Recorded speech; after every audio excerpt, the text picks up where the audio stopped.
Hello guys. सो आज हम start करते हैं पहला चैप्टर जिसका नाम है एक्सचेंज रेट्स इन फॉरेक्स बिजनेस। ठीक है, जैसा आप देख पा रहे हैं मैंने अपनी मैकमिलन किताब जो है वो स्कैन की हुई है और उसमें आप ये भी देख पाएंगे कि लाइक जो जो इम्पोर्टेंट है मैंने उसमें हाईलाइट किया हुआ है। तो आई सजेस्ट कि आप वही पढ़ें जिसको मैंने हाईलाइट किया, बिकॉज़ अगर आप ये पूरा पढ़ने जाए तो ये आधा दिन 3 घंटे 4 घंटे तो लेगा ही लेगा। सो होता क्या है ये exchange rate in forex business. देखिए ये सारा इंट्रोडक्शन है। इंट्रोडक्शन में आपको बोला गया है कि होता क्या है फॉरेन एक्सचेंज।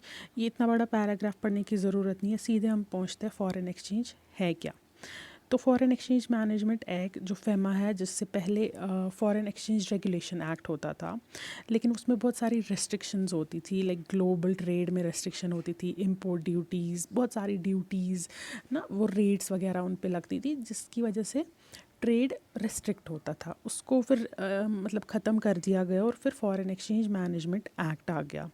तो इसका सेक्शन वैसे याद रखने की ज़रूरत नहीं है, ये जाइब में सेक्शन पूछ सकते थे, इसमें नहीं पूछेंगे। तो फॉरेन एक्सचेंज होता क्या है। Foreign exchange means foreign currency. ये सिर्फ फॉरेन करेंसी नहीं है, ये इसका पार्ट है। ये एक ब्रॉडर टर्म है, foreign exchange is a broader term. तो इसमें बहुत सारी चीज़ें आती है, ये आपको प्रॉपर वर्ड टू वर्ड नहीं याद करने की ज़रूरत है। लाइक इसमें all deposit, credit, bank balances in foreign currency जो भी होगा वो आएगा। कोई भी इंस्ट्रूमेंट होगा जो कि फॉरेन करेंसी में पे होगा। सो हम इन शॉर्ट बोलेंगे कि जो भी क्लेम्स है। तो लाइक ये मैं आपको हाईलाइट करके दिखाती हूँ, आप उतना ही पढ़िएगा जो फॉर एग्ज़ाम्पल आपको लगे सही। ये foreign exchange is all claims payable abroad, तो ये इंपॉर्टेंट है आपके लिए। बाकी इसमें खास कुछ पढ़ने की ज़रूरत है नहीं, मैंने इसमें ऑलरेडी हाईलाइट किए हुए चीज़ें। ठीक है, वो आप पढ़े। और ये जो पीडीएफ है जो मैंने स्कैन करके रखी है चैप्टर वाइज है, ये मैं टेलीग्राम ग्रुप पे शेयर भी कर दूँगी। तो हम क्या बोलेंगे कि फॉरेन एक्सचेंज ट्रांजैक्शन अब होता क्या है। सिंपली ये एक कॉन्ट्रैक्ट है। कॉन्ट्रैक्ट कब होगा, फजूल में हम कहीं बाहर जाएंगे और एक्सचेंज तो नहीं लेंगे ना। तो जब कोई ट्रेड होगी, जब कोई बिजनेस ट्रांजैक्शन होगी, तभी तो कॉन्ट्रैक्ट बनेगा। तो ये एक एक्सचेंज कॉन्ट्रैक्ट है जहाँ पे फंड्स जो है वो एक्सचेंज होंगे एक करेंसी के दूसरे करेंसी में। लेकिन ये किस बेसिस पे होंगे, इनकी एक एग्रीड रेट होगी, उस बेसिस पे फंड्स एक्सचेंज होंगे। फॉर एग्जांपल हम यहाँ पे है, इंडियन करेंसी हमारी होम करेंसी है, लेकिन जो बाहर की करेंसी है फॉर एग्जांपल डॉलर, यूरो, ये सब आएगा, ये फॉरेन करेंसी है। आगे मैं आपको ये भी बताऊंगी कि डायरेक्ट कोट, इनडायरेक्ट कोट क्या है, उसमें क्या चीज़ें फिक्स्ड रहती है, क्या चीज़ें वेरिएबल रहती है, वो हम आगे जाके पढ़ेंगे। तो एक्सचेंज रेट होता क्या है, ये एक डायनेमिक रेट है, ये तो पता ही है। मतलब 2 सेकंड पहले मतलब इंडिया की जो रुपी है उसका वैल्यू होगा 68.10।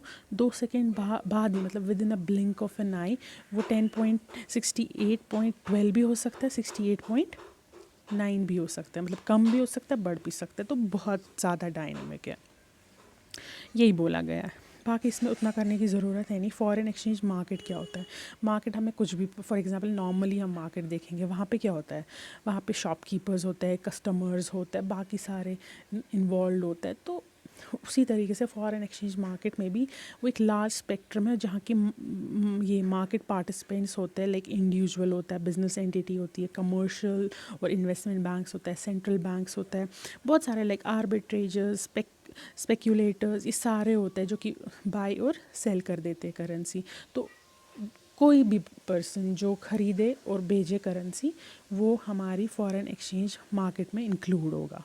ठीक है, तो ये जो इसमें लिखा है हाईलाइटेड पोर्शन, ये आप रख सकते हैं याद। फॉर एग्जांपल क्वेश्चन आएगा कि dash foreign exchange is a dash based market, तो ऑप्शन में कुछ भी आ सकता है, like communication based, interaction based, non visible based, कुछ भी ऑप्शन होगा तो तब यूज़ हो सकता है as a communication based market with no boundaries and operates around the clock. For example हम यहाँ पे सोए होते हैं, लेकिन बाहर का कोई मार्केट है, क्योंकि टाइम डिफरेंस है, डिफरेंट जोन्स ऑफ टाइम है, बाहर का कोई मार्केट होगा वो चल रहा होगा, तो इस वजह से ये एक जो है ये राउंड द क्लॉक चलता है।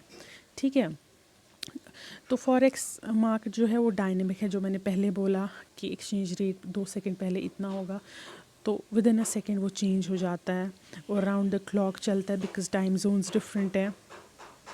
सो ये सारा पढ़ने की ज़रूरत नहीं है ये हांगकांग वगैरह में क्या है। तो वर्ल्ड करेंसी मार्केट होता क्या है, इट्स अ लार्ज मार्केट, ठीक है, जिसकी बाउंड्रीज ही नहीं है। एक इंडिया में बैठा होगा, दूसरा कहीं लंदन में बैठा होगा, कहीं यूएस में बैठा होगा। तो जो मार्केट पार्टिसिपेंट्स है वो बहुत सारे हैं, लार्ज मार्केट है तो ऑफ कोर्स पार्टिसिपेंट्स भी लार्ज होंगे। तो मेजर हमारा मेजर देखना है, हमें मेजर पार्टिसिपेंट्स फॉरेक्स मार्केट के है कौन। तो जो हाईलाइटेड पोर्शन है वो याद रखिए। फॉर एग्जांपल क्वेश्चन आ सकता है which of these are not market participants. तो ऑप्शन में होगा central bank, commercial bank, investment fund, banks, और अलग से कोई भी ऑप्शन डाला होगा जो नहीं होगा। तो then you have to choose, ठीक है। वैसे तो बहुत सारे पार्टिसिपेंट्स हैं, इनके अलग अलग से याद रखने की ज़रूरत नहीं है। जैसे कि सेंट्रल बैंक्स है, कमर्शियल बैंक्स हैं, of course common sense, investment fund banks, forex banks, corporations, individuals, तो ये सारे हमारे फॉरेक्स मार्केट में आ जाएंगे। आप देख सकते हैं जो डायनेमिक हमने इतनी देर में 3 बार ही पढ़ा। तो जो मैकमिलन है इसमें बहुत सारी चीज़ें रिपीट है, इतना ज़्यादा करने की ज़रूरत है नहीं। ये मैंने आपको पहले ही बोले कि ये डायनेमिक है। एवरी 4, हाँ ये फॉर एग्जांपल ये आपको न्यूमेरिकल में आ सकता है कि ये जो हमारा on an average exchange rate जो है मेजर करेंसी की, वो कितने सेकंड बाद फ्लक्चुएट होती है। तो 4 सेकेंड, जस्ट रिमेंबर दैट, ठीक है। तो ये रजिस्टर्स वगैरह ये उतना खास है नहीं। हाँ 4 second you have to remember कि हाँ 4 सेकेंड बाद चेंज होता है। तो फॉरेक्स मार्केट ऑपरेट करता है मंडे टू फ्राइडे। आप शेयर मार्केट भी देख सकते हैं, वो भी सैटरडे ऑफ रहता है। फॉरेक्स मार्केट भी शेयर मार्केट की तरह ही सैटरडे संडे वीकेंड्स ऑफ रहता है, ठीक है। लेकिन मिडल ईस्ट ही एक ऐसी कंट्री है या इस्लामिक कंट्रीज़ है जहाँ की वो सैटरडे संडे चलते हैं, लेकिन फ्राइडे को यूजुअली क्लोज़ हो रहता है, क्योंकि वहाँ इस्लामिक कंट्रीज़ में ना वो नमाज वगैरह का होता है, तो फ्राइडे को यूजुअली उनका ऑफ रहता है। तो the bulk of forex markets are OTC। OTC क्या होता है, ओवर द काउंटर, जो कि मतलब एक्सचेंज रेट्स पे बेस्ड नहीं होता है। यहाँ पे क्या होता है, एक डीलर होता है, टेलीफोन पे या इलेक्ट्रॉनिक सिस्टम पे ये आपस में ना डील सेट करते हैं। हाँ जी, एक फॉर एग्जांपल एक ही हम कंसिडर करेंगे, एक फॉरेन एक्सचेंज मेरे से ख़रीदो, तो फ़ोन पे ये सारे काम होते हैं।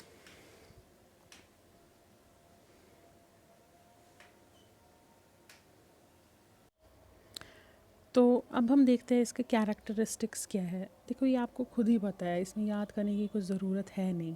कैरेक्टरिस्टिक्स में मतलब 24 आवर्स मार्केट है, ठीक है। ओवर द काउंटर है, जो कि अभी पड़ा, डीलर के साथ कॉल करके हम लोग एक्सचेंज करा सकते हैं। ग्लोबल मार्केट है, मतलब एक इंडिया में होगा, एक लंदन में होगा, एक यूएस में होगा, तो कहीं पे भी पार्टिसिपेंट होंगे। तो लार्ज कैपिटल तभी इनफ्लो होगा, क्योंकि इतने सारे लोग हैं, इतने सारे लोग, छोटे छोटे इन्वेस्टर्स होंगे, बड़े इन्वेस्टर्स होंगे, कोई 1000 रुपये इन्वेस्ट करेगा, कोई करोड़ इन्वेस्ट करेगा, तो वो भी है। मार्केट अफेक्ट पे गवर्नमेंट पॉलिसीज़ और कंट्रोल, एक इंडिया में अलग गवर्नमेंट होगी, वहाँ पे अलग पॉलिसी होगी, दूसरी कंट्री में दूसरी पॉलिसी चल रही होगी, तो उसी तरीके से टाइम जोन भी डिफरेंट होता है। तो ये हुआ हमारा ये। दूसरा है चेक योर प्रोग्रेस। ये आप देखिए, आपको ये सवाल आ जाएंगे। आई होप इतना सब पढ़ के तो ये आना ही चाहिए। कोई प्रॉब्लम होगी आप मुझे बोलिएगा, मैं नेक्स्ट वीडियो में ये भी कवर कर दूँगी। तो फिर हो गया हमारा फैक्टर्स डिटरमाइनिंग एक्सचेंज रेट्स। तो क्या क्या है वो फैक्टर्स, देखिए इसमें अलग अलग है, लाइक फंडामेंटल रीज़न है, टेक्निकल रीजंस है, वो हम अलग अलग से एक एक को याद नहीं करना है, ठीक है। Just have to read those, ये जो बुलेट पॉइंट्स में है ना, वो सब आपको सिर्फ देखना है बस। मैंने हाईलाइट भी किया हुआ है, ये मतलब ये मैंने अपने टाइम जो मैंने इंपॉर्टेंट देखा है वो पढ़ा है, यही सब याद रखा है बस। तो फंडामेंटल रीजंस क्या है, जो कि हमारी बेसिक इकोनॉमी और मॉनेटरी पॉलिसी को अफेक्ट करेंगे। जैसे कि बैलेंस ऑफ पेमेंट है, जब किसी कंट्री का बैलेंस ऑफ पेमेंट सरप्लस में होगा, मतलब कि उसकी जो करेंसी होगी वो भी स्ट्रॉन्गर होगी। मतलब क्या, बैलेंस ऑफ पेमेंट में जब trade off goods and services, export ज़्यादा होंगे, इंपोर्ट कम। जब एक्सपोर्ट ज़्यादा होंगे तो एक करेंसी तो वहाँ की यहाँ आएगी ना, इंपोर्ट जब होगा तो यहाँ की करेंसी वहाँ जाएगी। तो जब बैलेंस ऑफ पेमेंट सरप्लस होगा, मतलब एक्सपोर्ट ज़्यादा होंगे, इंपोर्ट कम होगा, तो करेंसी होम करेंसी की स्ट्रॉन्गर होगी। उसी तरीके से इकोनॉमिक ग्रोथ, जहाँ पे हाई इकोनॉमिक ग्रोथ होगी वहाँ पे राइज होगा इंपोर्ट का, और उस वजह से फॉल होगा किसका, होम करेंसी का। वैसे ही फिस्कल पॉलिसी एक्सपेंशनरी होगी, मतलब कि गवर्नमेंट पैसा दे रहा है, टैक्स कम कर रहा है, तो जब टैक्स कम होंगे लोगों के पास खर्चने की ताकत ज़्यादा होगी, ज़्यादा पैसा होगा, तो वो जब हायर इकोनॉमिक ग्रोथ करेगी, ये ना विशेष सर्कल बनता है, वो हायर इकोनॉमिक ग्रोथ करेगी, और जब हाई इकोनॉमिक ग्रोथ होगी तो एक्सपोर्ट कम और इंपोर्ट ज़्यादा होंगे, और इन अ वे वो फॉल करेगा होम करेंसी की। वैसे ही मॉनेटरी पॉलिसी, लाइक जो हमारा सेंट्रल गवर्नमेंट, हमारा सेंट्रल बैंक है, वो इन्फ्लुएंस करता है कैसे, वो हमारे इंटरेस्ट रेट कम करेगा, बढ़ाएगा, उसकी वजह से इम्पैक्ट होगा वैल्यू ऑफ करेंसी में। तो यही इंटरेस्ट रेट भी इसी में आता है। जब हाई डोमेस्टिक इंटरेस्ट रेट होगा, मतलब हमारी होम करेंसी जहाँ पे होगी, वहाँ की अगर इंटरेस्ट रेट हाई होगी, तो वो क्या करेगा, बाहर के कैपिटल को, बाहर के लोग जो है वो इन्वेस्ट यहाँ करना चाहेंगे, क्योंकि इंटरेस्ट रेट उनको ज़्यादा मिलेगा, तो उसकी वजह से भी करेंसी अप्रिशिएट हो जाएगी, इंक्रीज़ हो जाएगी। तो ये भी अफेक्ट करेगा किसको, फॉरेन एक्सचेंज को। और पॉलिटिकल इश्यूज़ तो है ही, अगर हमारी पॉलिटिकल पॉलिसीज़ ऐसी होगी कि जो एक्सपोर्ट को ज़्यादा तरजीह दे, ज़्यादा बढ़ावा दे, और इंपोर्ट को कम दे, तो उससे भी फॉरेन एक्सचेंज में इम्पैक्ट पड़ता है।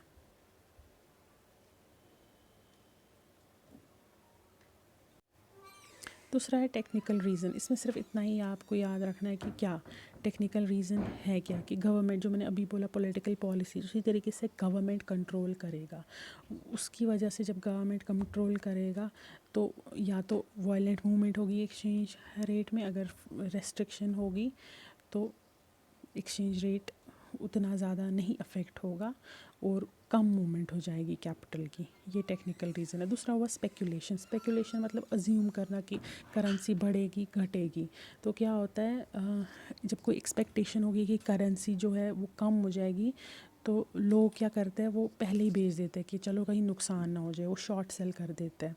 उसकी वजह से क्या होता है, जो बेस करेंसी है, मतलब होम करेंसी है, वो सस्ते दामों पे बिक जाती है, और उसकी वजह से अफेक्ट हो जाती है currency rates.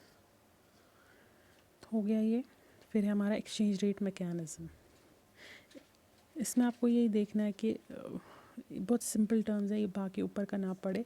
Exchange rate mechanism में कुछ टर्म्स यूज़ होती है, जैसे अगर आज हमने ट्रेड किया और आज ही हमारे फंड्स भी एक्सचेंज हो गए, ठीक है, सेटलमेंट सारी हो गई, तो हम उसको रेडी बोलेंगे, on the same day. Same day ऐसे याद रखिए, सेम डे रेडी के लिए है T for tomorrow, Tom next working day, इसमें एक्सचेंज ऑफ फंड्स और सेटलमेंट होती है। और जो स्पॉट है, S for spot, S for second working day, ये ऐसे याद रखिए कि सेटलमेंट जो होती है वो सेकेंड वर्किंग डे पे होती है, और फॉरवर्ड स्पॉट के बाद होता है। लाइक फंड्स और सेटलमेंट जो हो जाती है, ये होती है स्पॉट के एक अगले दिन। इसमें इतना ही याद रखने की ज़रूरत है। ये यहाँ पे भी सेम चीज़ बोल रहा है कि करेंसीज सेकेंड वर्किंग डे पे होती है, तो you don't have to remember this. फिर है हमारा फॉरवर्ड मार्जिन, जिसमें हमारा प्रीमियम भी होता है, डिस्काउंट। अभी आपने पढ़ा कि स्पॉट क्या है, अगर जो आपने सेकेंड वर्किंग डे पे आपकी सेटलमेंट ऑफ फंड्स हुई, वो आपका स्पॉट है, ठीक है। फिर आता है जब स्पॉट रेट के बाद हम फॉर एग्ज़ाम्पल एक महीने का आगे का बोले कि नहीं हम एक महीने बाद ख़रीदेंगे, तो उसमें स्पॉट रेट में कुछ ऐड करना पड़ता है। अगर ऐड किया तो प्रीमियम, अगर माइनस किया तो डिस्काउंट, तो वो बनाता है हमारा फॉरवर्ड रेट। तो फॉरवर्ड रेट होता क्या है, ये फंक्शन है स्पॉट रेट। फंक्शन मतलब कि ये कॉम्बिनेशन है स्पॉट रेट और प्रीमियम स्लैश डिस्काउंट, ये आपकी मर्ज़ी है, अगर प्रीमियम है तो प्लस, डिस्काउंट है तो माइनस। तो ये हमारा यहाँ पे ये करने की ज़रूरत नहीं है, ये मैं आगे आपको जब MCQ कराऊंगी न्यूमेरिकल में, तो तब I will take it up, ठीक है ना। ये भी याद रखने की ज़रूरत। हाँ, ये जो मैं आपको बोल रही थी डायरेक्ट और इनडायरेक्ट रेट। डायरेक्ट रेट में क्या होता है, जब डायरेक्ट कोट करते हैं तो लोकल करेंसी मतलब कि होम करेंसी ये वेरिएबल हो जाती है। फॉर एग्जांपल हम इंडिया की बात करें, अगर हम यहाँ पे करेंसी को कोट करें तो हम 1 USD बोलेंगे। $1 की कीमत 68.10 रुपीज़ है, ठीक है। तो यहाँ पे 60, अगले दिन मैं बोलूँगी आपको $1 की कीमत 68.12 रुपीज़ है। तो मैं चेंज क्या कर रही हूँ, $1 तो मैं वैसा ही बोल रही हूँ, चेंज हो रहा है हमारा होम करेंसी, तो इसको हम डायरेक्ट कोड कहते हैं। और इनडायरेक्ट कोड इसका उल्टा है। फॉर एग्ज़ाम्पल मैं बोलूँगी ₹1 की कीमत है $34, तब ये उल्टा है, ये इनडायरेक्ट कोड बनेगा। इसमें इतना याद रखने की ज़रूरत है। ये एग्जांपल्स हैं, ये बस देखने के लिए, ठीक है। अब हो गया क्रॉस रेट। फॉर एग्जांपल अभी हमने सीधे बोला 1 USD 68 रुपीज़ के बराबर है, लेकिन कभी क्या होता है डायरेक्टली कोड्स अवेलेबल नहीं होते। होता क्या है, वहाँ पे लिखा होता है कि ये नीचे एग्जांपल दी है, 1 USD is equal to 68.10 INR। INR को हम USD के नीचे लाएँ तो USD/INR इज़ इक्वल टू इतना 68.10/11। और दूसरी जगह रेट होती है 1 GB is equal to 1.2100 USD। लेकिन हमें क्या चाहिए, हमें चाहिए 1 GB कितने INR के बराबर है। हम क्या करेंगे, हम इनका क्रॉस रेट ढूंढेंगे।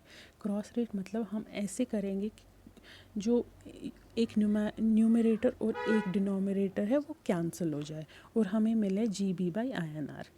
तो USD/INR हम जब लिखेंगे इसके साथ मल्टीप्लाई करेंगे हम GB/USD, तो उसका लाइक ऐसे USD/INR जो है उसको मल्टीप्लाई करेंगे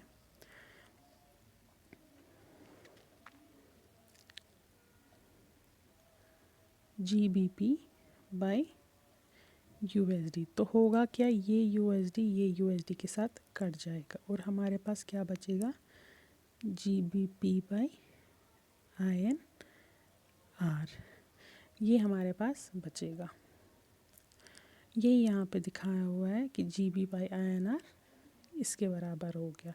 और ये बराबर कैसे हो गया, इसको आपको ऐसे करना है, 68.10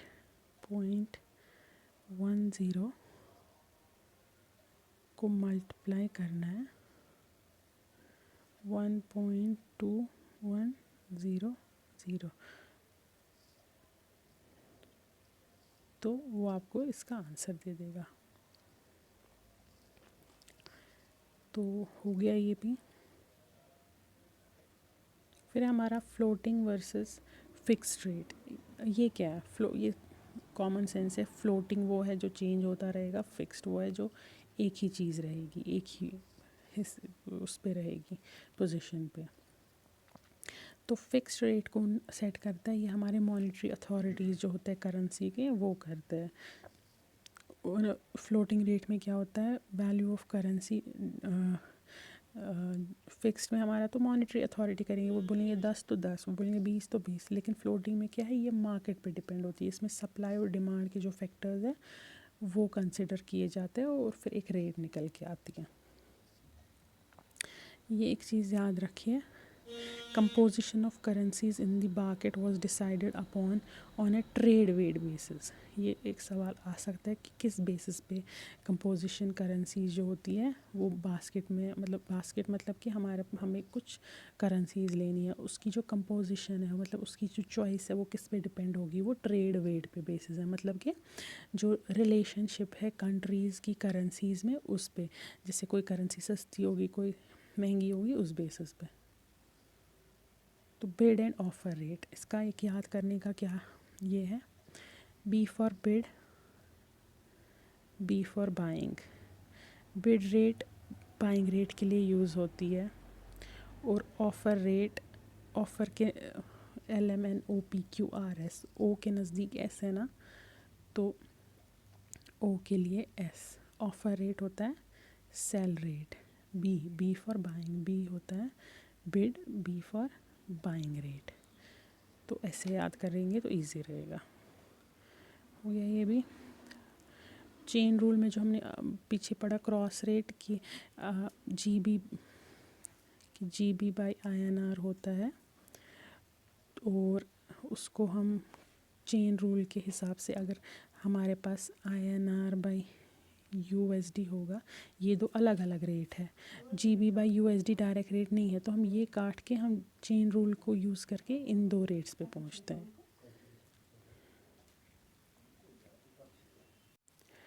नेक्स्ट हमें याद करना है कि परसेंट माइल और परसेंट होता क्या है।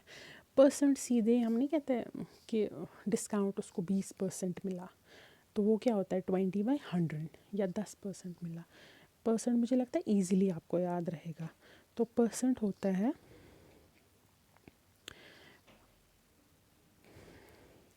परसेंट हमारा होता है फॉर एग्ज़ाम्पल 10%, तो उसको हम कैसे बोलते हैं 10/100, दैट इज़ परसेंट हम समझते हैं इज़ प्रपोर्शन ऑफ 100। ये सिंपल है, ये आपको याद रहेगा। उसी में परसेंट माइल है, परसेंट का ही एक एक्सटेंशन है वो, जिसमें अगर मैं बोलूँगी 10 माइल 10% माइल, तो वो 10/1000 है। बस इतनी फ़र्क है। ये जस्ट याद करने की, अब बहुत छोटा सा मतलब ये ऑब्जेक्टिव में आ सकता है। अगर कुछ नहीं मिला उनको सेट करने के लिए तो ये कर देंगे। तो हुआ ये भी। अब हुआ वैल्यू डेट। वैल्यू डेट मुझे लगता है अभी तक आपको समझ आया होना चाहिए वो होता क्या है। फॉर एग्ज़ाम्पल हमने अभी पढ़ा टॉम पढ़ा, स्पॉट पढ़ा, वो किस बेसिस पे हमने पढ़ा? वो मैंने आपको बोला कि अगर सेटलमेंट और फंड्स उसी दिन मतलब एक्सचेंज होंगे तो उससे हम रेडी और कैश कहते हैं। अगले दिन हुए तो टुमारो हुए।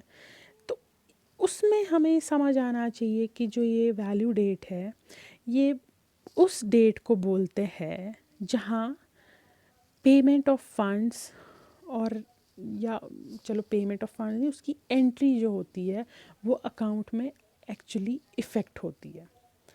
ठीक है, तो अभी आपने टॉम पढ़ा, रेडी पढ़ा, कैश पढ़ा, वो जो है उसका एक वैल्यू डेट होता है जिस दिन वो एक्चुअली में पेमेंट होती है और उसकी जो एंट्री है वो इफ़ेक्ट होती है इन बुक्स। तो ये सारा इंटर रिलेटेड ही है। आपने टॉम वगैरह पढ़ा, उसी में आपको वैल्यू डेट भी समझ आया होना चाहिए। ठीक है, तो फॉर एग्जांपल टेलीग्राफिक ट्रांसफ़र होता है, वहाँ का वैल्यू डेट जो होता है यूजुअली वो सेम होता है। मतलब कि पेमेंट जो होती है एक करेंसी में, वो दूसरी जगह भी सेम ही डेट में होती है। मतलब कि इंटरेस्ट गेन और इंटरेस्ट लॉस नहीं होता है। ठीक है, हो गया वैल्यू डेट। फिर है आर्बिट्रेज। आर्बिट्रेज आपने शेयर मार्केट में भी सुना होगा, जैसे कि for example BSE stock exchange है, आपने देखा होगा BSE और NSE में डिफरेंट रेट्स होती हैं। मतलब NSE में पॉइंट कुछ ज़्यादा नहीं, बिकॉज हमारे लिए हम स्मॉल इन्वेस्टर्स हैं, हमें ज़्यादा उसकी फ़र्क समझ नहीं आएगी।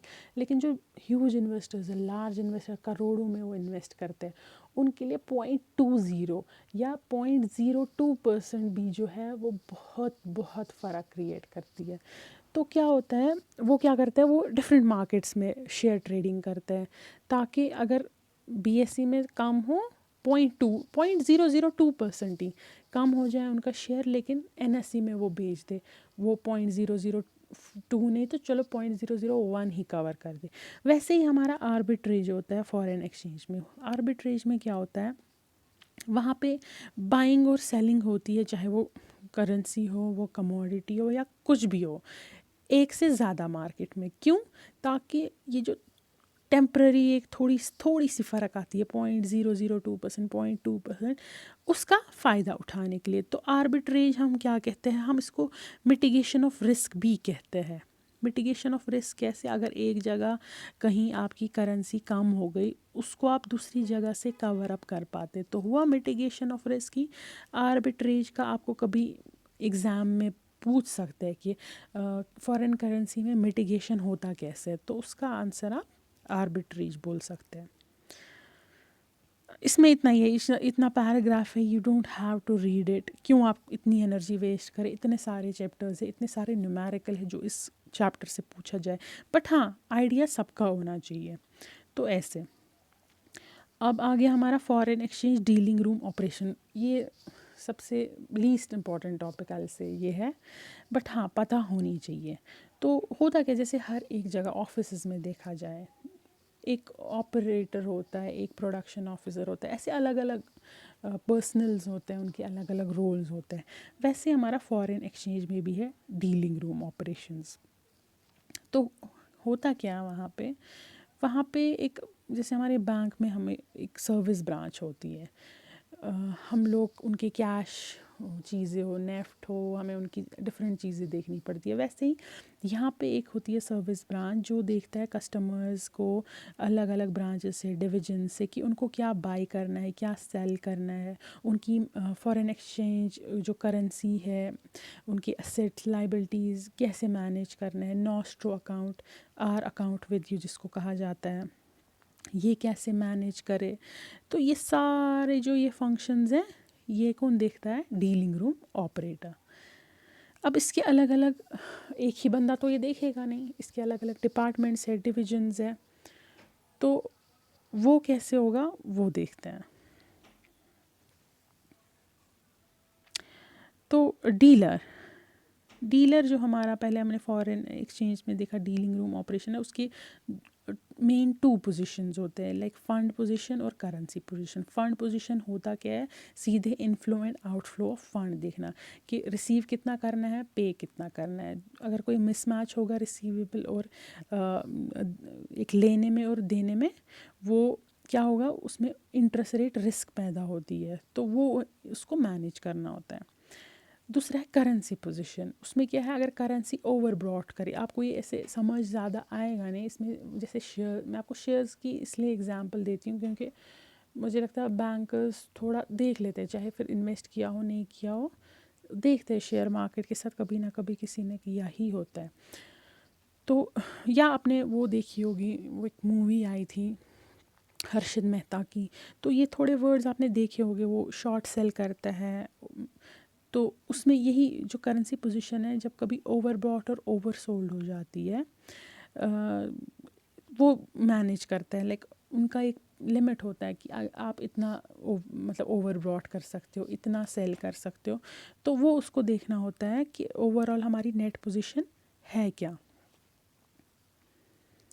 फिर हो गया हमारा दूसरा इसमें बैक ऑफिस, जो कि ये नॉर्मल सी बात है, जैसे हमारी क्लियरिंग देखते हैं वो बैक ऑफिस में, या हम लोगों के आरबीओज़ में बैक ऑफिस ही तो है, उनके साथ कस्टमर डीलिंग्स नहीं होती है, लेकिन ब्रांचेस को वो डायरेक्शंस देती है, टारगेट्स देती है। उस हिसाब से यहाँ पे भी बैक ऑफिस क्या करता है, वो टेक केयर करता है कि हमारी जो डील्स हुई वो सेटल हुई, उनके फंड्स एक्सचेंज हुए, उनके अकाउंट रिकनसाइल हुए। तो बैक ऑफिस का वो काम है। दूसरा हुआ कि मिड ऑफिस, वो सिंपली यहाँ ये याद रखिएगा कि बैक ऑफिस, देखिए फॉर एग्जांपल आपको आएगा processing of deals, accounts reconciliation is the function of, option में होगा बैक ऑफिस, मिड ऑफिस या डीलर, अलग अलग ऑप्शंस होंगे। तो यूल हैव टू चूज़ कि नहीं बैक ऑफिस है। तो उसी तरीके से मिड ऑफिस का जो थर्ड पार्ट है हमारा, वो क्या करता है, वो डील करता है रिस्क मैनेजमेंट से। तो इतना ही याद रखने की ज़रूरत है कि जैसे रिस्क नहीं होता फॉरेन एक्सचेंज में, वो उसका देखता है कि हमने कितना रिस्क लिया, हम ओवर रिस्क तो नहीं ले रहे, कहीं कंपनी ना डूब जाए। तो ये उसका काम है। हुआ ये भी हमारा। मैनेजमेंट एंड कंट्रोल कौन करता है अब डीलिंग रूम को? देखिए रिस्क तो बहुत सारे आते हैं। देखिए फॉर एग्जाम्पल पहले हम रिस्क ही देखेंगे, ये सारे जो है ये रिस्क ही बोल रहा है, इसमें बहुत सारी लिस्ट है रिस्क की। तो देखते एक एक करके, जस्ट ओवरव्यू। हाँ, ये तो आपको भी पता है, ऑपरेशनल रिस्क इसमें हर जगह डिस्कशन आगे होगी, इसका तो चैप्टर ही एक अलग अलग से, ऑपरेशन रिस्क का, एक्सचेंज रिस्क का, क्रेडिट, ये अलग अलग चैप्टर है। फिलहाल हम जस्ट पॉइंट्स देखते हैं कि ऑपरेशन रिस्क होता क्या, इसमें ह्यूमन एरर, टेक्निकल फॉल्ट आता है, इंफ्रास्ट्रक्चर ब्रेक डाउन हुआ वो भी। हाँ, ये सवाल भी आ सकता है कि human error and technical fault comes under which risk. Operation risk, exchange risk, then ये आपको मार्क करना है। तो इसलिए थोड़ा यहाँ पे आप एक एक लाइन प्रॉपरली थोड़ा देखें, ये अगर क्रैम भी करना पड़े याद कर लीजिए इसको, ठीक है। तो एक्सचेंज रिस्क में क्या हुआ, ये आपको कॉमन सेंस वहीं पे जट से समझ आएगा। Fluctuations in exchange rate exchange risk में आएगा। प्रॉब्लम मैं बताती हूँ किसमें, क्रेडिट रिस्क भी आपको समझ आएगा। क्रेडिट रिस्क और सेटलमेंट रिस्क में थोड़ा सा कन्फ्यूजन हो जाता है लोगों को। तो क्रेडिट रिस्क में क्या है, जब फॉर एग्जांपल आपने 1,000 रुपये किसी को दिया, वो वहाँ से आपको पैसे वापस दे नहीं रहा है, तो हो गया वो जो क्रेडिटर है हमारा वो नहीं दे पा रहा, इनेबिलिटी हो गई उसकी पे करने की, तो वो आएगा क्रेडिट रिस्क में। दूसरा हुआ सेटलमेंट रिस्क।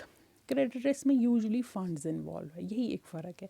सेटलमेंट रिस्क में क्या है, हमारा वर्ड ऑफ माउथ हम बोलेंगे, या वो नहीं कहते ज़बान दी गई, आपने ज़बान दी कि चलो मैं आपको कल 10 बैग्स दूंगा, आपने बोला हाँ जी चलो मैं आपको इसके बदले 100 सूट दूंगी, ठीक है।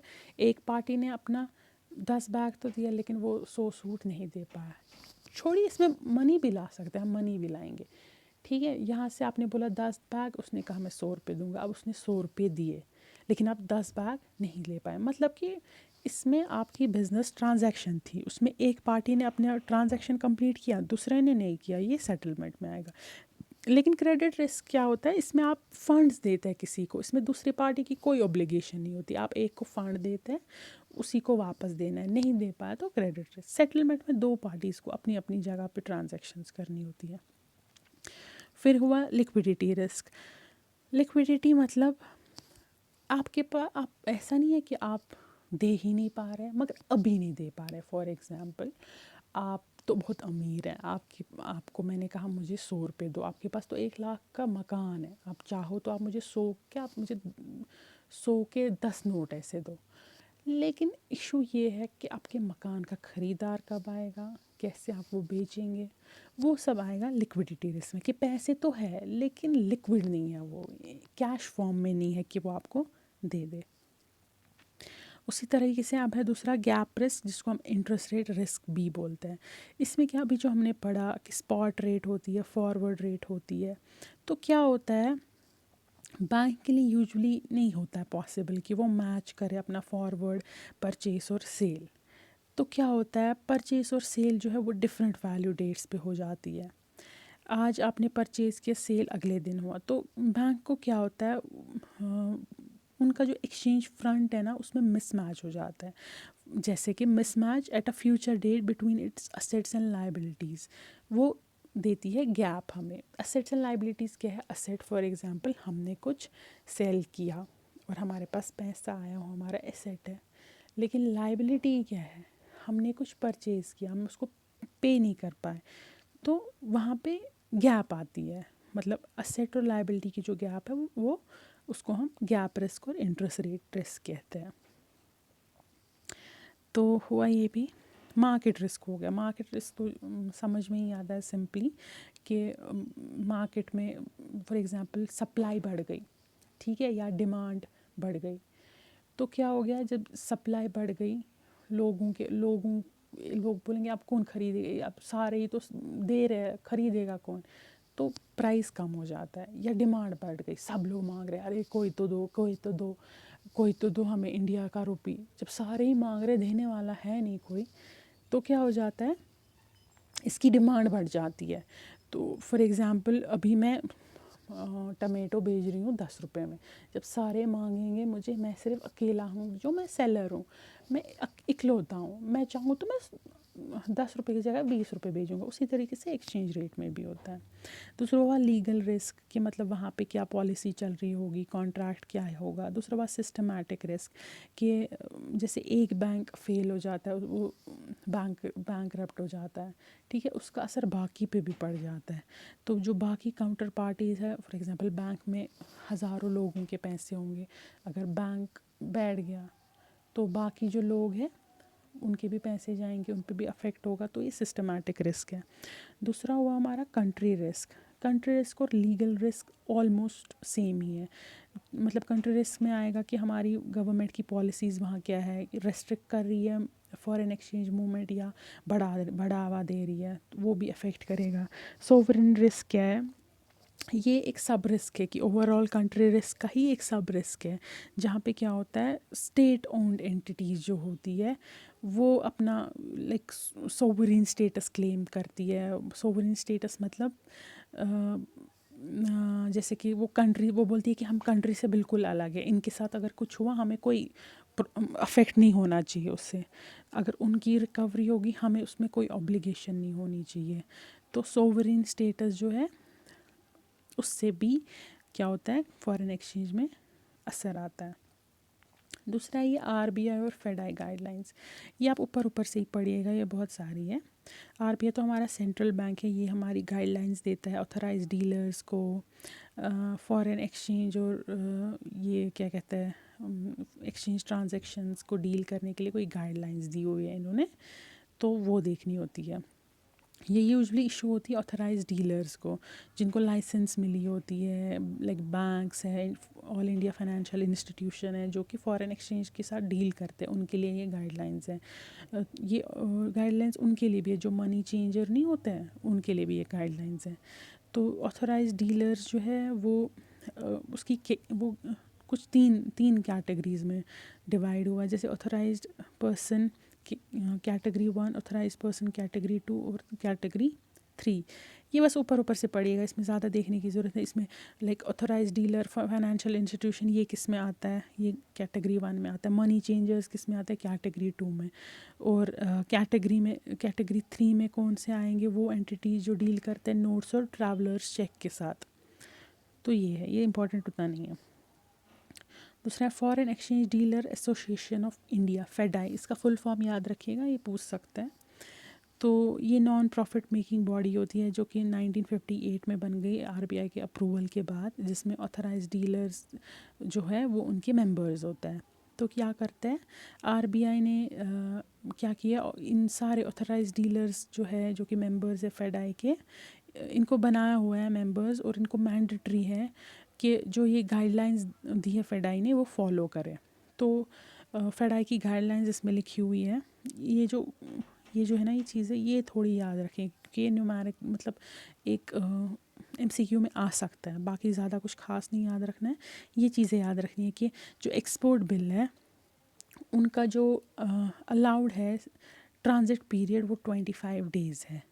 मतलब इनका जो कंसेशनल इंटरेस्ट रेट और ये नोशनल ड्यू डेट्स हैं वो कैलकुलेट करने के लिए जो डेज़ है वो 25 डेज़ है। ये बस याद रखिए आप, ज़्यादा इसमें डिटेल्स में या टेक्निकल चीज़ें जाने की ज़रूरत नहीं है। इसमें और भी 5-6 पेज है, वो बहुत सारी गाइडलाइंस है, वो मैंने स्कैन भी नहीं की, वो मैंने पढ़ी भी नहीं है, वो उसमें दिमाग ज़ाया करने की कोई ज़रूरत नहीं है। ये ऐसा चैप्टर है, इसमें मतलब न्यूमेरिकल ही मेजर पोर्शन है जो कवर होगा, तो इस बाकी पे कुछ दिमाग ना ज़ाया करने की ज़रूरत नहीं है। अब जो ये न्यूमेरिकल पोर्शन है मैं नेक्स्ट वीडियो में लाऊंगी, और एमसीक्यूज़ नेक्स्ट वीडियो में लाते हैं। फ़िलहाल मैं सोच रही हूँ मैं पहले आपको सबका थ्योरी कंप्लीट कराऊँ, एक बार थ्योरी कंप्लीट हो गया देन एमसीक्यू कर लेते हैं, क्योंकि मुझे लगता है मैं आपको साथ साथ एमसीक्यू भी बोल रही हूँ कि किस हिसाब से क्वेश्चन आ सकता है।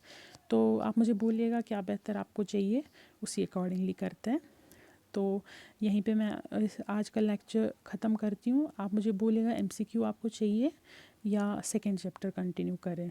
Okay, thank you.